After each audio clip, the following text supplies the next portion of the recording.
What happens when the most guarded woman in the room is undone?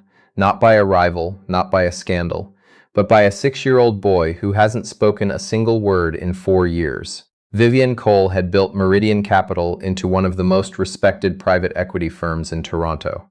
41 years old, Armani suit, a handshake that made boardrooms go quiet. She had restructured failing companies, navigated 2 recessions, and once talked a partner out of a hostile takeover using nothing but a whiteboard and 30 minutes. People in Bay Street circles called her the closer, not because she was ruthless, because she never ever lost her composure. That was her reputation. That was her armor.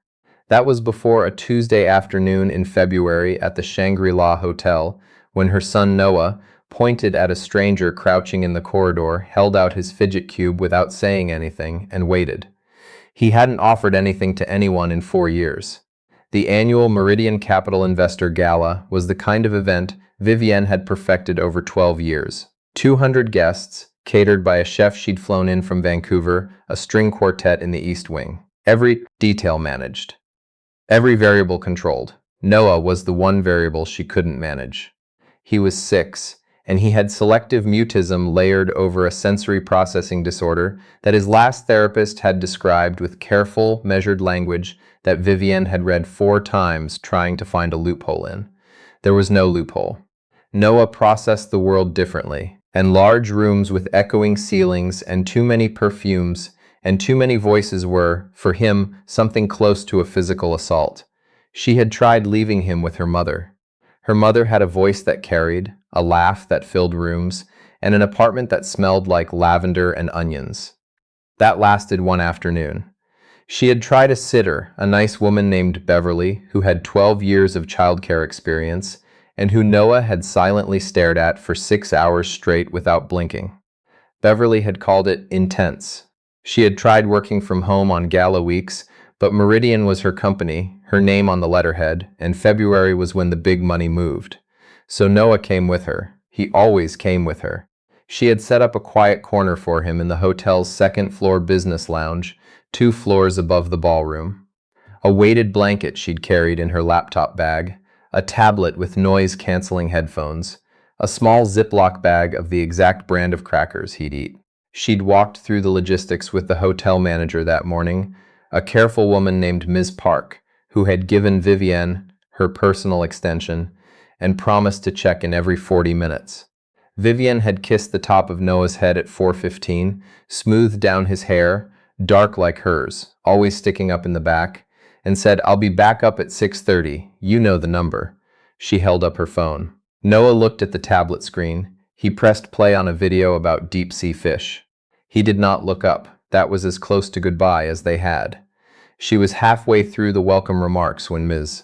Park appeared at the edge of the ballroom and made a careful, controlled gesture that, in the language of hotel managers, meant we have a situation that I don't want to say out loud in a room full of your investors. The 2nd-floor lounge was empty. The weighted blanket was folded on the chair with a precision that only Noah would do. The tablet was closed. The crackers were gone. Vivienne did not panic. She told herself she did not panic. She walked back to the hall and said to Ms. Park, in a voice so steady it surprised even herself, "When did anyone last see him?" "About 20 minutes ago, Miss Cole." The attendant checked and he was there. "The elevator?" "He takes stairs," Vivienne said. "He doesn't like the sound the doors make." She left Ms. Park with her phone number and moved through the hotel in a way she would later struggle to describe. Not running. Too controlled to be called running, but purposeful in a way that bypassed thought entirely. She checked the 2nd-floor bathrooms, both of them. She checked the small reading alcove near the emergency exit, where Noah sometimes sat because it had no overhead lighting. She went down to the lobby and scanned it with the same methodical sweep she used on spreadsheets, quadrant by quadrant. The lobby was marble and winter light, and a low hum of classical music piped through invisible speakers. Business travelers, a family with luggage, a woman in a fur coat arguing quietly on her phone. And in the corridor that ran off the lobby toward the fitness center, a man crouching down on one knee talking to her son. He was maybe 35, 36. Dark green canvas work jacket, the kind that collects paint and doesn't apologize for it. Work boots. Hair a little too long, like he kept meaning to get it cut. He had a tool bag on the floor beside him, unzipped, and she could see he'd been heading somewhere with purpose before he stopped. He was talking. Not the way adults usually talk to Noah, that particular register people used, slightly too high, slightly too slow, the voice you'd use to coax a stray animal. He was talking in his normal voice, just quieter, the way you'd talk to someone you respected. Vivienne was close enough now to hear him. I've got this one piece that drives me crazy, he was saying. He held up something small, a hex bolt, silver, about the size of a thumbnail. Every time I put it in, it feels like it's not all the way in. But it is. The machine just tells me it is, so I have to trust it. Noah was looking at the bolt. Not at the man, not past him. At the bolt. Vivienne stopped walking. In 4 years, Noah had looked at the ground, at screens, at the specific middle distance between people that allowed him to be in a room without engaging with it. He had not looked at a thing someone was offering him. He had not leaned forward the way he was leaning forward right now, the way he did only when the deep-sea fish did something that surprised him. The man noticed her. He didn't startle. He just looked up and gave her a nod that said, I see you and I don't think anything's wrong, and then he looked back at Noah, which was exactly the right thing to do. You want to hold it? He said to Noah. Noah reached out and took the bolt. He turned it over in his fingers, once, twice, with the same careful attention he gave to things he was thinking hard about. Heavy, the man said, like he was just noticing it too. Noah looked up at him, not at the ground, not at the middle distance, at him. Vivienne put one hand flat against the corridor wall. His name was Rhys Callahan. He'd been contracted to replace a section of the hotel's ventilation conduit on the 3rd floor, a job that was supposed to take 3 days and had stretched to 5 because the original contractor had mislabeled half the parts. He found this out later from the hotel's facilities manager when she tried to make sense of what had happened. At the moment, all she knew was that her son was sitting cross-legged on the hotel corridor floor. Noah, who could not sit in the lobby of their own building because of the echo, with a bolt in his hands and a stranger crouched next to him, looking at something on Rhys's phone that appeared to be a diagram of a duct fitting. She walked forward. Rhys looked up again. He found me in the stairwell, Rhys said. I think the lobby was too loud. That was all. No performance of it. No, you must be his mom, or I wasn't sure what to do. Just the fact of it, offered the same way he'd offered the bolt. Noah, Vivienne said. Her voice came out differently than she intended. She had meant it to be her regular voice, calm and even. It came out like she was speaking through something that had gotten lodged in her chest. Noah looked at her. Then he looked back at the diagram on Rhys's phone. Ventilation, he said. It was the first word he had said to her in 11 days. She had to look away. She looked at the wall, at the fire exit sign, at her own shoes. She was wearing $400 heels, and they felt absurd.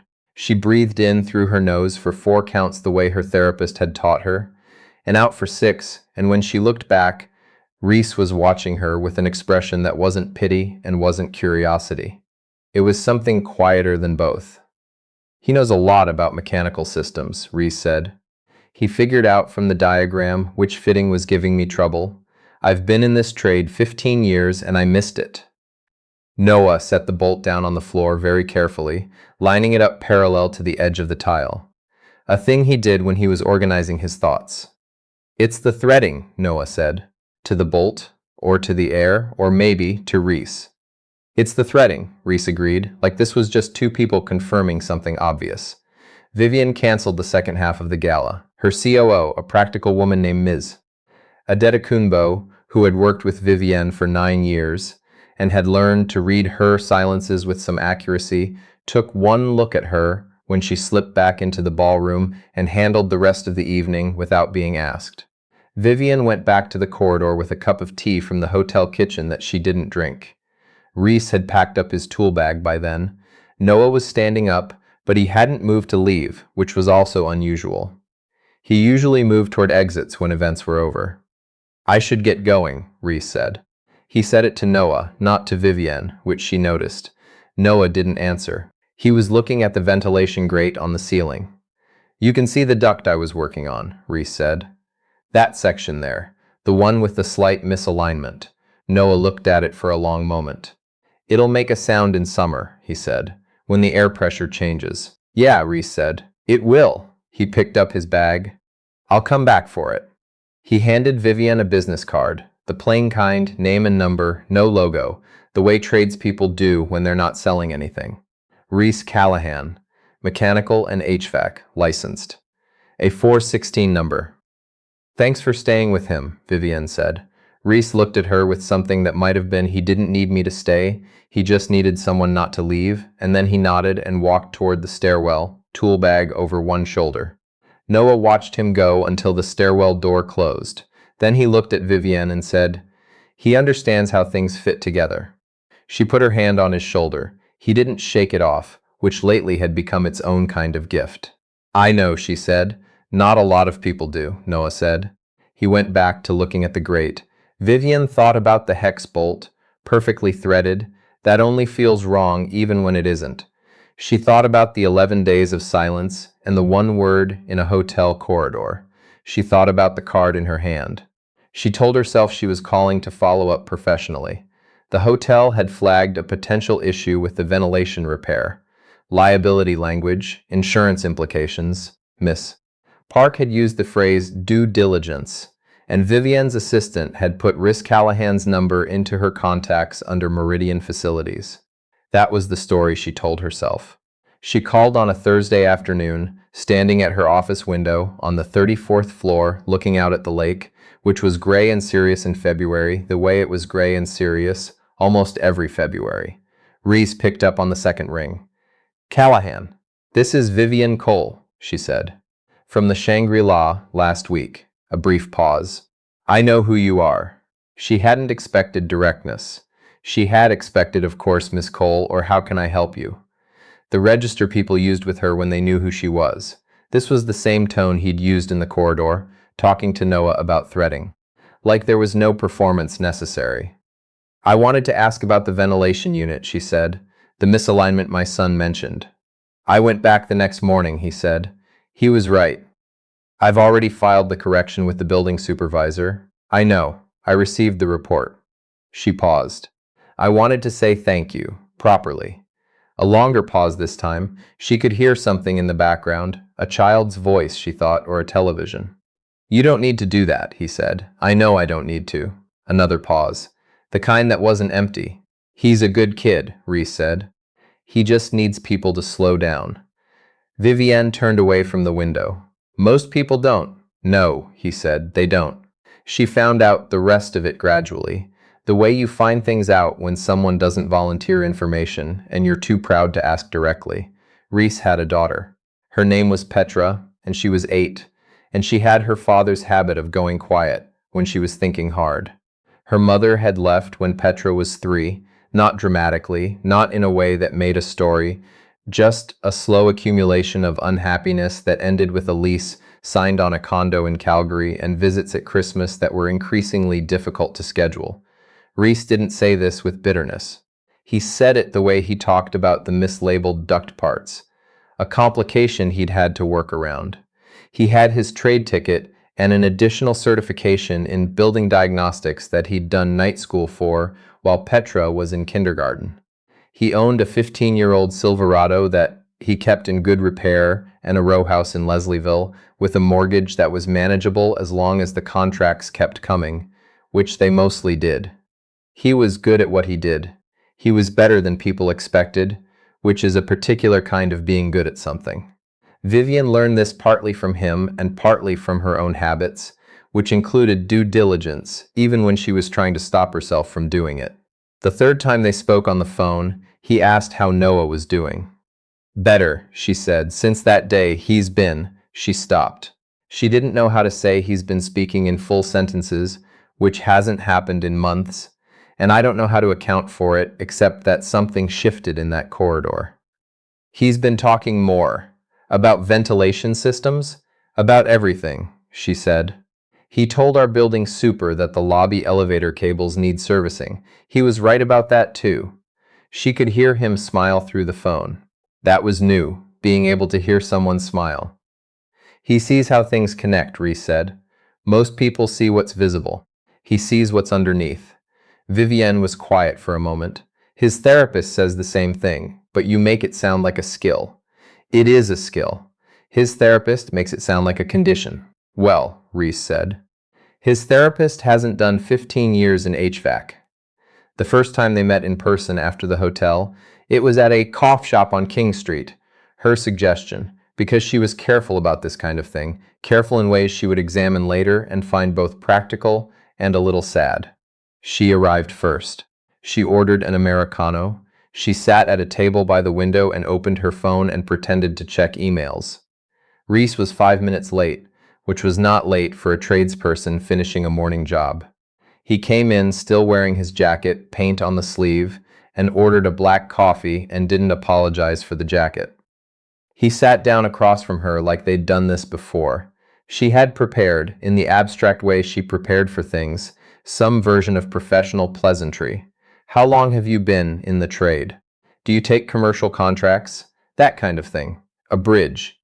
Instead, she said, "No, I asked about you." Rise wrapped his hands around his coffee cup. What did he ask? He asked if the threading on the duct fitting was the same gauge as the ones in our building's HVAC system. She looked at him. I didn't know the answer. Different manufacturer, probably, but close. He tilted his head. Did you tell him that? I had to look it up first. He didn't laugh at that. He just nodded, like it was the correct response. He also asked when you were coming back to fix the summer sound, she said. Tell him March, Reese said. I'll schedule it before the heat kicks in. She looked at him. He looked back. That's not. She paused. You don't have to. I know. Outside, the city moved past the window in its February way, gray and purposeful. He doesn't do that, she said. Ask about people. He's never done that. Rise was quiet for a moment. My daughter does the same thing when she's deciding whether to trust someone. She goes quiet, she watches, and then one day she asks a very specific question. Like a test she's designed herself. He turned his coffee cup. When she asks the question, it means you've already passed. Vivienne looked at the table. Something shifted under her sternum that she couldn't name properly. The nearest word was relief, which didn't make sense, except that it did. Petra, she said. 8 years old. 8.5. She'll correct you on the half. Noah will correct you on the half, too.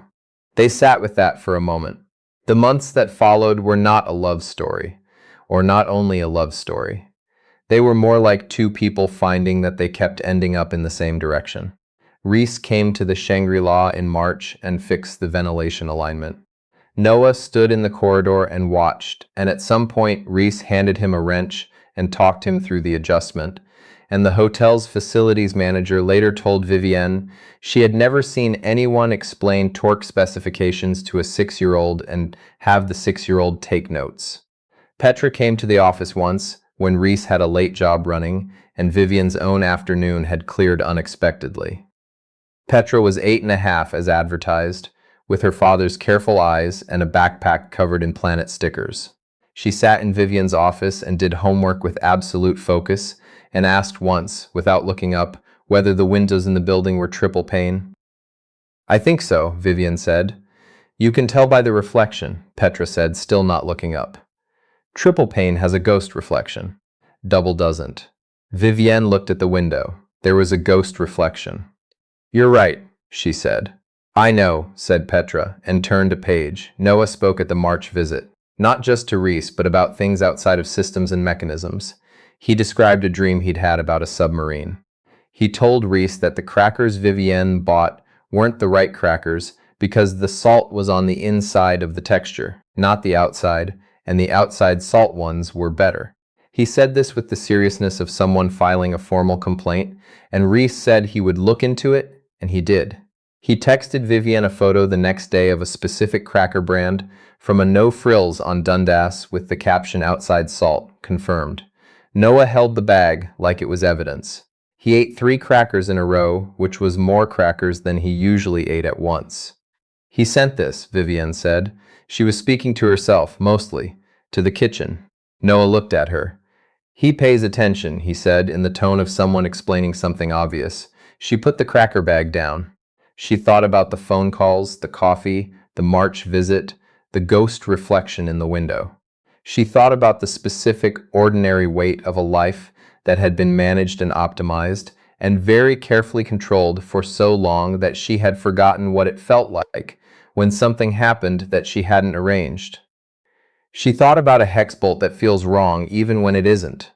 She didn't plan what happened next. She was not, in general, someone who let things happen without planning them. But there is a category of event that doesn't wait to be invited. It was April. Reese was finishing a job in her building, a full diagnostic of the HVAC system, a contract she'd signed in March with Meridian's facilities team in a process that was completely standard and had nothing to do with anything else. She'd told herself, and he stopped by her office at 4:30 because Noah was there after school and had been asking Ms. Adetokunbo increasingly technical questions about the air return vents. Vivienne was in a meeting. The meeting ran late. By the time she came out, Noah and Reese were sitting in the small conference room with the door open, Noah with his knees pulled to his chest on the chair, Reese across from him with a building schematic spread on the table, pointing at things. The lights were dim. Noah had asked someone to turn half of them off, apparently, and whoever had been in the room had simply done it. She stood in the doorway. She had 41 years of practice at not letting her face do things. She had 15 years in private equity, 2 recessions, a hostile takeover attempt, a co-founder who'd had to be bought out over 18 months of quiet legal strategy. She had learned to feel things later, privately, in places where it didn't cost her anything. Standing in that doorway, she felt something that was not later and not private. Noah looked up. Reese says the return duct on floor 22 has a pressure differential, he said. It's causing the air to pull east instead of distributing evenly. That's why it's colder by the elevators. I've noticed that, she said. We could fix it, Noah said. And then, in a smaller voice that held a question he didn't know how to ask directly, if he comes back. She looked at Reese. He was looking at the schematic, giving her the space to answer on her own terms. He can come back, she said. Noah nodded once firmly, the way he did when an issue was resolved. He went back to the schematic. Reese glanced up at her then, just briefly. The expression on his face was the same one from the corridor. Not pity, not curiosity. Something that required a word she hadn't needed in a while. Summer came. The air pressure changed, the way Noah had said it would, and the duct Reese had fixed in March held perfectly. Vivienne noticed. She didn't say anything about it, but she noticed. Petra and Noah met properly at a Saturday afternoon in May that was framed, by mutual adult agreement, as nothing specific. Just Reese doing some measurements for a small project Vivienne was planning, and bringing his daughter, who had planet stickers and homework and opinions about window glass. Noah showed Petra the exact ventilation grate he'd diagnosed at the Shangri-La, which Vivienne had described to him in detail and which he had memorized and drawn from description alone, with an accuracy that the building manager said was unsettling. Petra studied the drawing for a moment. You've never seen it, she said. No, Noah said. You drew it from words. Yes. Petra looked at him with her father's careful eyes. I can do that with sounds, she said. I can hear a building and tell you where the problem is. Noah considered this. That's more efficient, he said. Drawing takes time. It does, Petra agreed. They sat on the floor of Vivienne's living room with a building schematic from 1987 that Reese had found in the city's public archive, and they were quiet together in the particular way of people who understand that quiet is not empty. Reese fixed the elevator 22 pressure differential in July.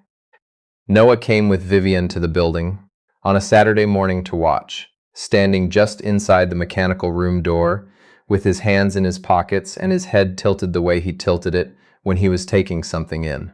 When Reese finished, he turned to Noah first. Even now, he said. Noah listened to the system run for a moment. His head straightened. Even, he said. Vivienne was standing behind them both. She was holding 2 coffees from the lobby cafe, one for her and one for Reese, and she was looking at the back of her son's head, dark hair, always sticking up in the back, and she thought about February, about the marble lobby and the classical music, and the specific panic of looking for someone you love in a place that suddenly seemed enormous. She thought about what Noah had said in the corridor the first night. He understands how things fit together. Reese took the coffee she offered. Their hands didn't quite touch, and then they did, and he didn't move his away. "Thank you," she said. "Not for the coffee, not for the differential." He looked at her. "Same," he said. Noah walked back out toward the lobby, hands still in his pockets, already thinking about the next thing. They followed him. Outside, the city was warm and loud and full of its ordinary summer business, and the three of them walked out into it the way people walk into things they haven't planned and haven't named yet, but already know. The way you know a bolt is threaded right, not because anything tells you, but because nothing is pulling against it anymore.